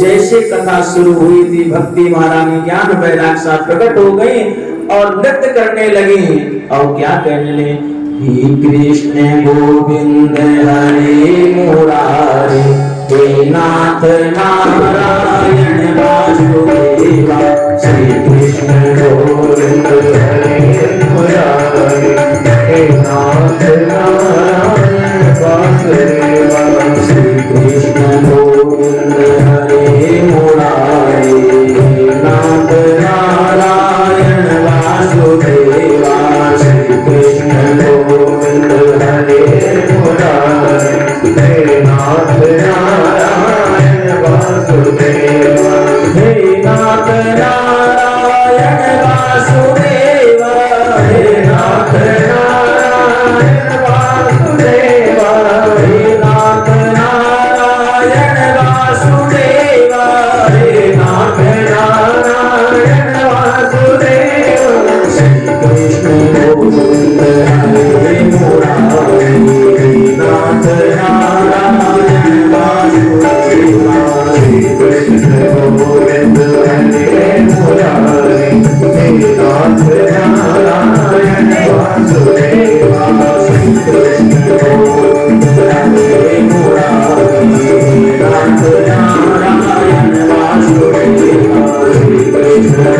गोविंद हरे मुरारी हे नाथ नारायण वासुदेवा गोविंद हरे मुरारी हे नाथ नारायण वासुदेवा हे नाथ नारायण वासुदेवा हे नाथ नारायण वासुदेवा। भक्ति महारानी प्रकट हुई। भक्ति महारानी ने पूछा कि हम कहाँ वास करें। सनकादिक ऋषियों ने कहा कि जो आप भगवान के भक्त हैं उनके आप हृदय में वास करें। प्रेम से भक्ति महारानी की जय जय श्री राधे। नारद जी ने कहा ये तो भागवत जी की विशेष महिमा, हम तो विस्मृति हो गई थी। ये तो भक्ति महारानी के पुत्र ज्ञान वैराग्य को चेतना आई। भागवत कथा सुनने से क्या और किसी का भी उद्धार हुआ है? बोले हाँ। बोले जिसने अपने जीवन में पाप के अलावा कुछ किया ही ना हो। कई लोग इस बात मंदिर जाने से डरते हैं, बोले हम तो बड़े पापी हैं। यहाँ सनकादिक ऋषि कह रहे हैं ये मानवः पाप कृतस्तु सर्वदा। जिन्होंने छोटे मोटे पाप नहीं बड़े से बड़े पाप किए हैं, अगर वो भी भागवत जी की शरण में आ जाए तो भागवत जी उसका भी उद्धार कर देते हैं। ये भागवत जी की महिमा है। बोले किसी का उद्धार किया है। यहाँ पर आत्मदेव की कथा सुनाई है। तुंगभद्रा तटे पूर्वम् अभूतपत्तनमोत्तमम् यत्र वर्णः स्वधर्मेण सत्य सत्कर्म तत्परः। आत्मदेव पुरे तस्मिन् सर्ववेद विशारदः। आत्मदेव नामक ब्राह्मण की कथा सुनाई है। कथा आप सब लोगों ने सुनी है। विस्तार से न जाते हुए, क्योंकि घड़ी महारानी भी इशारा कर रही हैं।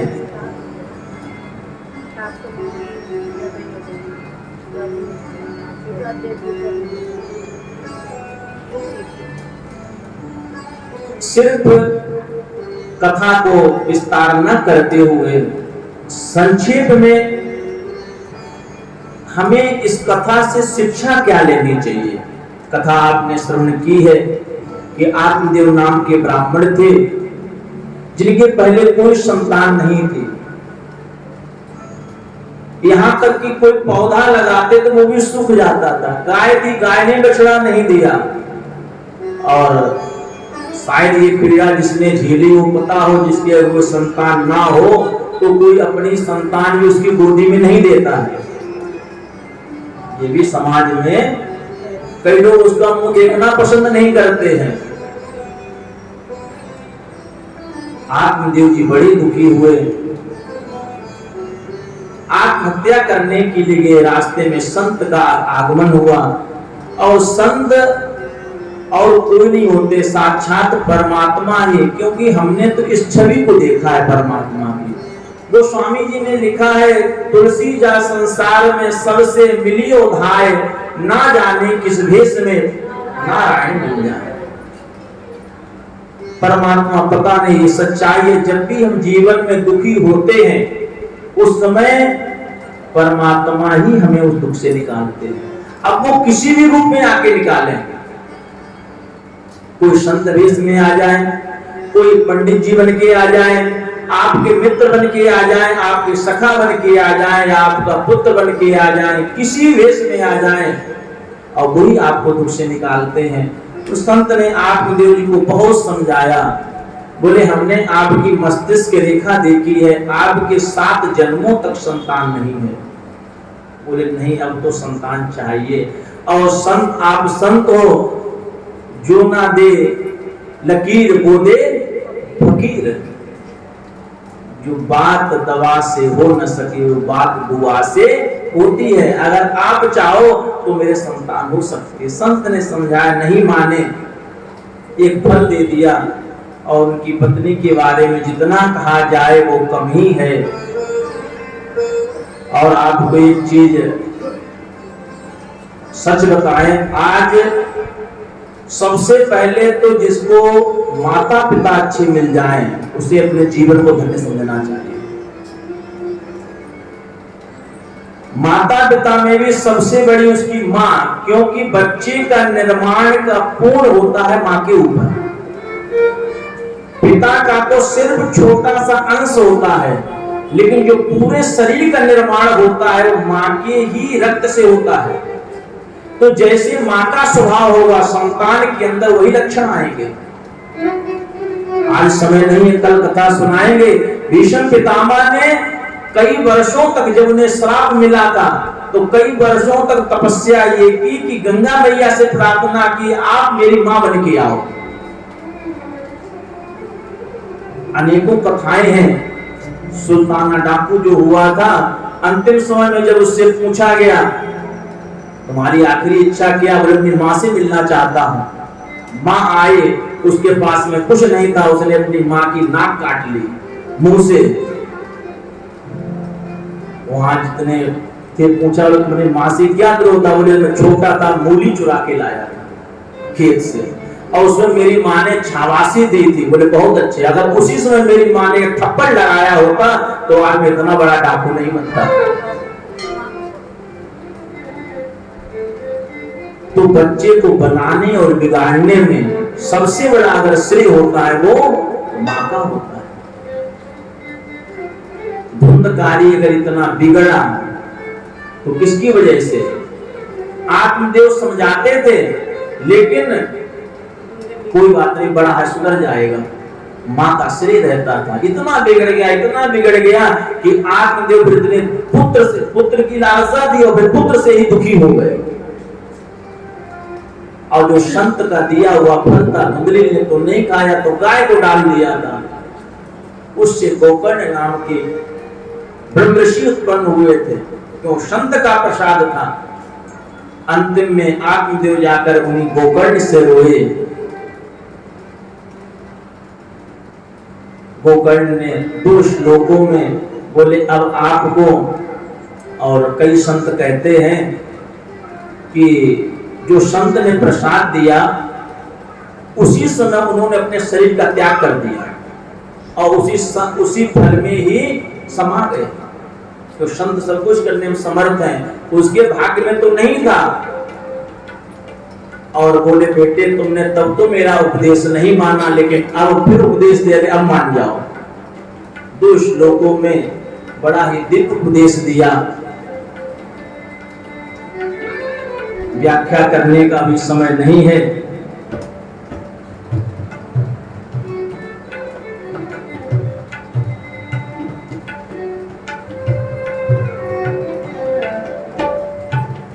दीहि स्तिमांसि रुधिरे भिमतिं त्यजत्वं ज्यायाश्रुतादिषु सदा ममतां विमुञ्च पश्यानिशं जगदिदं क्षणभङ्गनिष्ठ वैराग्यरागरसिको भवभक्तिनिष्ठः। बोले सबसे पहले ममता को छोड़ दो। माया क्या है?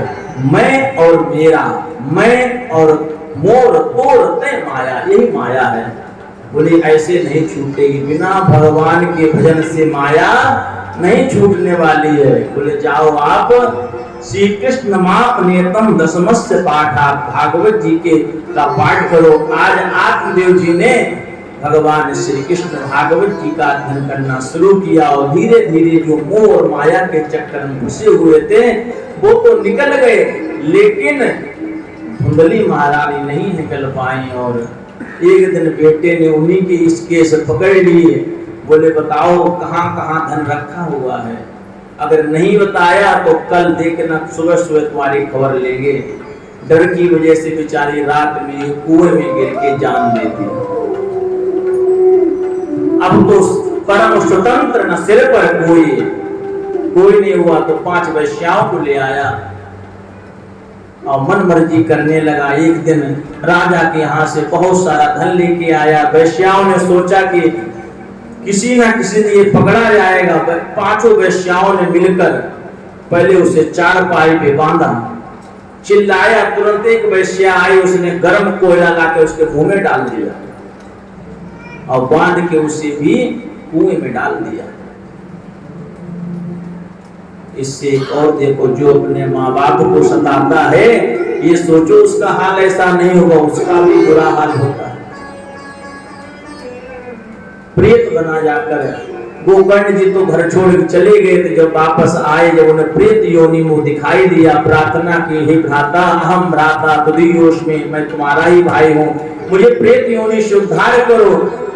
गोकर्ण जी ने सभी ग्राम वासियों को बुलाकर साप्ताहिक भागवत कथा का आयोजन किया और जिससे वो प्रेत योनि से उसका उद्धार हुआ। प्रेम सुनो भागवत भगवान की। ऐसी भागवत जी की दिव्य महिमा।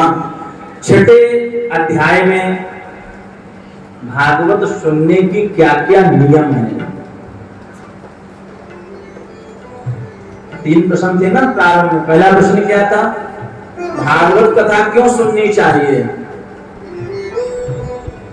इससे किसी को लाभ मिला है? लाभ मिला है। धुंधकारी इतना बड़ा पापी था, उसका भी उद्धार हो गया, तो इतने बड़े हम तो पापी नहीं, हम और आप क्यों? तीसरा नियम क्या क्या है? सबसे पहले भागवत का आयोजन का नियम है, जैसे हम कन्या का विवाह करते हैं, एक गरीब भी अपनी कन्या का विवाह करता है और एक अमीर भी करता है। तो जैसे आपको भगवान ने सामर्थ्य दी है, उसी प्रकार आपको भागवत कथा का आयोजन करना चाहिए। परीक्षित जी, सबसे पहले वक्ता के नियम है कि वक्ता कैसा हो, जो कथा कहने वाला हो वो कैसा हो, उसके क्या नियम है और सुनने वाले के क्या नियम है। वैसे तो नियम इसमें ये कहा गया है कि व्रत करके कथा सुननी चाहिए। कहने वाला ही व्रत में रहे और सुनने वाला भी व्रत में। अब आजकल तो ज्यादातर तो 90% 70% डायबिटीज है और बहुत सारी चीजें घेर रखी बीमारियों ने, तो छूट भी दे रखी है। बोले भले ही आप वैसे प्रयास ये करो, अगर फलाहार करे कथा सुनो अच्छी बात है, लेकिन नोपवासे परम मन्ये, भले 3 बार नहीं 5 बार खाओ, लेकिन भगवान की कथा सुनो। छूट दे रखी है इसमें। खाओ कितनी बार भी। अन्न का निषेध इसलिए किया जाता है, फलाहार क्यों है व्रत करने में? क्यों? अन्न खाने से निद्रा आती है, तो ज्यादा ना खा के थोड़ा खाओ। 4 रोटी की भूख है, 2 रोटी खाओ, लेकिन भगवान की कथा ना छूटे। कल से जो समय है 3 बजे से 6 बजे तक,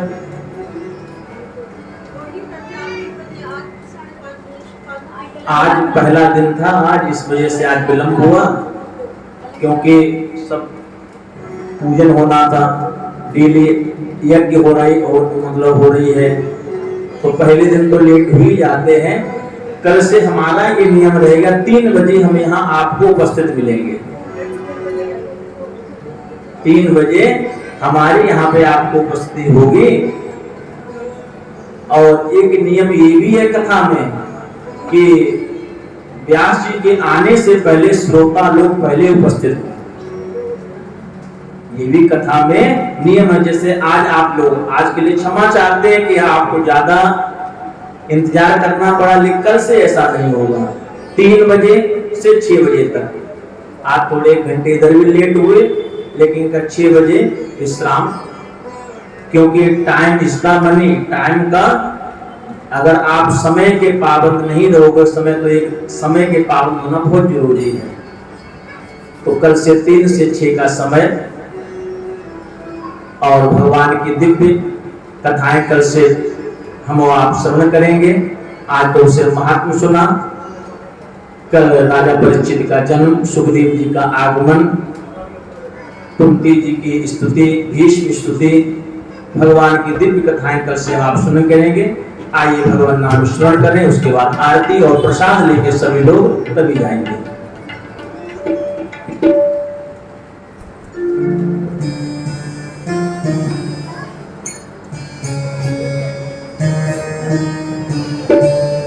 राधे राधे गोविंद गोविंद राधे राधे गोविंद गोविंद राधे राधे गोविंद गोविंद राधे राधे राधे गोविंद गोविंद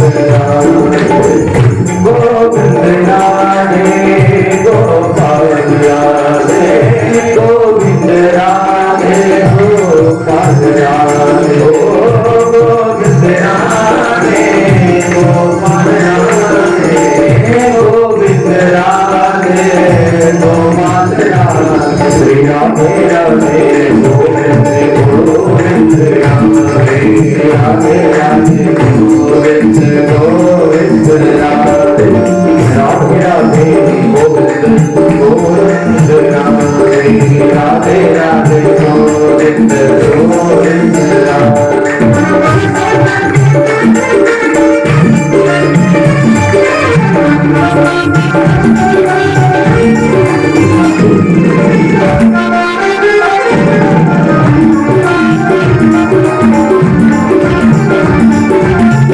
गोविंद राधे गोपाल राधे गोविंद राधे गोपाल राधे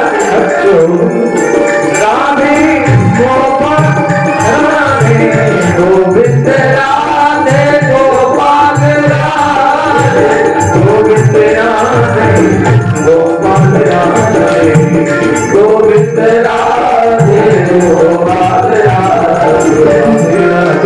गोविंद गोविंद राधे राधे गोविंद गोविंद राधे राधे राधे गोविंद गोविंद राधे राधे गोविंद गोविंद राधे राधे राधे गोविंद गोविंद राधे राधे गोविंद गोविंद राधे गोविंद राधे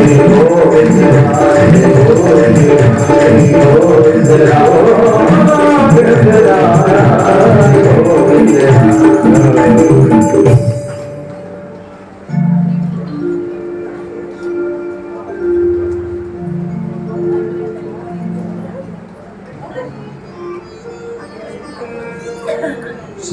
सब लोग अपने स्थान पर खड़े हो जाएं आरती के लिए।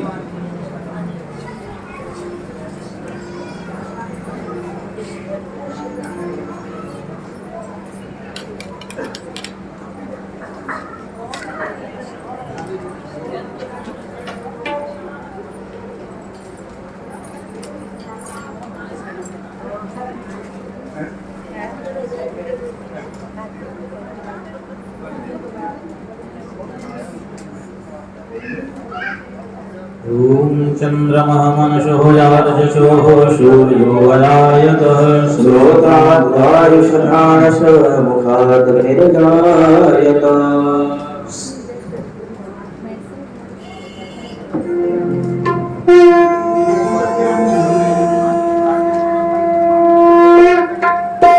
हाँ, एक सूचना और है, जो आरती हमारे जजमान परिवार करेंगे और बाद में आरती सभी के पास में पहुंच जाएगी। सभी लोग देखो, सबसे बड़ी होती मन से आरती। हम जब बिहारी जी के दर्शन करने के लिए जाते थे और वहीं बैठे बैठे ही हम तो आरती कर नहीं सकते, तो मन से ही आरती बना ली हमने। फूल जब ना हो चढ़ाने के लिए आपको अपनी बात बता रहे हैं, कहीं देव फूल चढ़ा रहे, फूल की मारा मारी, हमें फूल ना हो, हमें फूल ना हो, एक दूसरे को लिए जा रहे हैं, तो वहां फूल लेने नहीं जाते हैं। मन से ही बढ़िया कमल का फूल अपने मन से कल्पना कर कथा सुनाएंगे, बहुत बढ़िया कमल की माला बनाई और भगवान को मन से ही अर्पित कर दी। पैसे भी नहीं पड़ने, धक्का मुक्की में भी नहीं जाना। तो वैसे ही ये तो एक जोत चल रही है, आप मन से ही सोचो भगवान की हम 5 जोतों से 51 जोत 108 जोतों 1008 जोत भगवान से आरती कर रहे हैं। और मजाक नहीं है, सच में इस आरती करने से ज्यादा उस आरती करने का पुण्य मिलेगा। तो आप एक को धक्काना, बाद में आरती सबके पास में पहुंचेगी।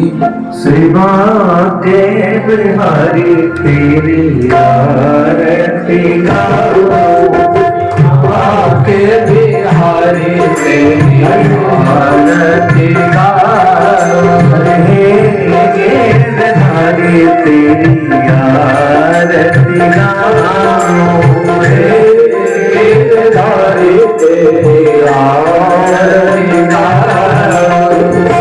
आरती गाओ प्यारे आपको मनाओ, आरती गाओ प्यारे आपको मनाओ, श्याम सुंदर आरती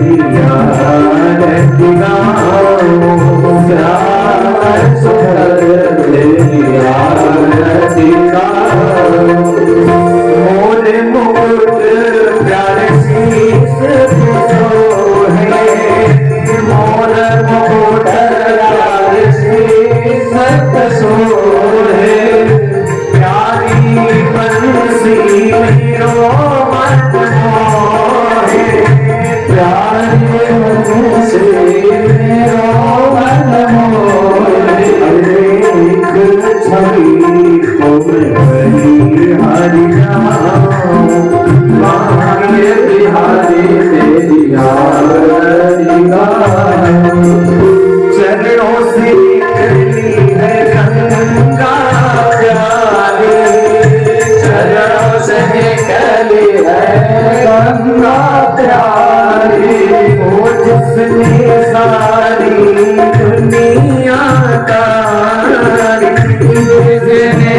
सारी दुनिया तारी, चरणों की मैं दर्शन पाऊं, चरणों की मैं दर्शन पाऊं, श्री बांके बिहारी तेरी आरती गाऊं,